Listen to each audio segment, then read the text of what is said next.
여러분 반갑습니다. 지금 해외 주식 투자자들 사이에서 믿기 힘든 소식이 전해졌습니다. 내가 공들여 사모은 주식이 유사시에 내 동의 없이 강제로 팔릴 수 있다는 약관이 발견된 것인데요. 대체 어떤 앱인지, 내 자산은 안전한지 지금 바로 확인해 보겠습니다. 최근 뉴데일리 보도에 따르면 국내 대형 증권사인 미래에셋증권과 카카오페이 증권의 약관에 유사시 고객의 해외 주식을 강제로 매각할 수 있다는 내용이 포함되어 논란이 일고 있습니다. 약관 내용을 자세히 들여다보면 더 놀랍습니다. 천재지변이나 전쟁, 급격한 시장 변동 등 국가 비상사태가 발생할 경우 증권사가 고객의 해외 주식을 임의로 처분할 수 있다는 권한을 명시하고 있습니다. 이 소식을 접한 투자자들은 경악하고 있습니다. 내 돈 주고 산 내 주식을 왜 증권사가 마음대로 파느냐는 것인데요.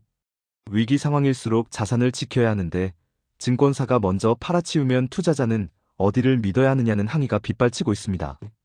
증권사들은 억울하다는 입장입니다. 극단적인 상황에서 투자자의 추가 손실을 막고 결제 불이행 리스크를 관리하기 위한 최소한의 안전장치라는 설명인데요. 하지만 이 설명이 투자자들에게 얼마나 설득력이 있을까요? 이번 사태의 핵심은 개인의 재산권이 시스템의 안정성이라는 명분 아래 얼마나 쉽게 침해될 수 있는가를 보여줍니다. 자유시장 경제에서 가장 소중히 여겨야 할 사유재산권이 위협받고 있는 상황입니다. 1월 28일 해외 거래소 앱 차단 소식에 이어 이런 약관 논란까지 터지니 투자자들의 불안은 크게 달하고 있습니다. 정부와 금융권이 합심해 개인의 자산 이동과 관리권을 옥죄는 것 아니냐는 비판이 나오는 이유입니다.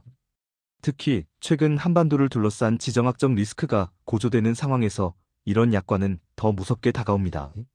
정말 위기가 닥쳤을 때 내 자산이 강제로 현금화되어 가치가 폭락하는 것을 지켜만 봐야 할 수도 있기 때문입니다. 모든 증권사가 이런 약관을 가진 것은 아닙니다. 어떤 곳은 고객의 권리를 최대한 보장하는 반면 어떤 곳은 이번 사례처럼 증권사의 면책권을 우선시합니다.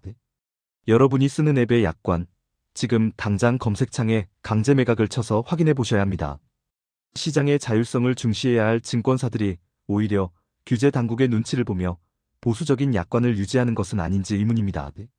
개인이 스스로 리스크를 감당하겠다는데 왜 시스템이 개입하려 할까요? 이런 논란은 결국 국내 증권사에 대한 불신으로 이어집니다. 안심하고 자산을 맡길 수 없다는 인식이 퍼지면 투자자들은 아예 해외 현지 브로커를 이용하거나 탈중앙화된 자산으로 떠날 수밖에 없습니다. 코인 시장에서는 내 키가 아니면 내 코인이 아니라는 말이 있습니다. 주식도 마찬가지입니다. 증권사 서버에 기록된 숫자가 유사시에 내 통제를 벗어난다면 그것을 진정한 나의 소유라고 부를 수 있을까요? 우선 여러분이 사용하는 증권사에 전화를 걸거나 문의를 남기십시오. 해당 약관이 실제로 존재하는지, 그리고 이에 대한 거부권이나 대안이 있는지 명확한 답변을 요구해야 합니다. 위험을 한 바구니에 담지 마십시오. 국내 증권사 한두 곳에만 몰빵하지 말고 해외 현지 계좌나 글로벌 스탠다드를 따르는 다른 투자 수단을 확보하여 시스템 리스크에 대비해야 한다는 주장이 설득력을 얻고 있습니다. 시스템이 멈췄을 때 나를 지켜주는 것은 결국 내 손에 든 실물 자산입니다. 금 현물이나 달러, 화폐 등 국가나 기관의 통제권 밖에 있는 자산의 비중을 늘려야 한다는 목소리에 귀를 기울여야 합니다. 법률 전문가들 사이에서는 고객에게 일방적으로 불리한 이런 약관이 공정거래법 위반 소지가 있다는 지적도 나옵니다.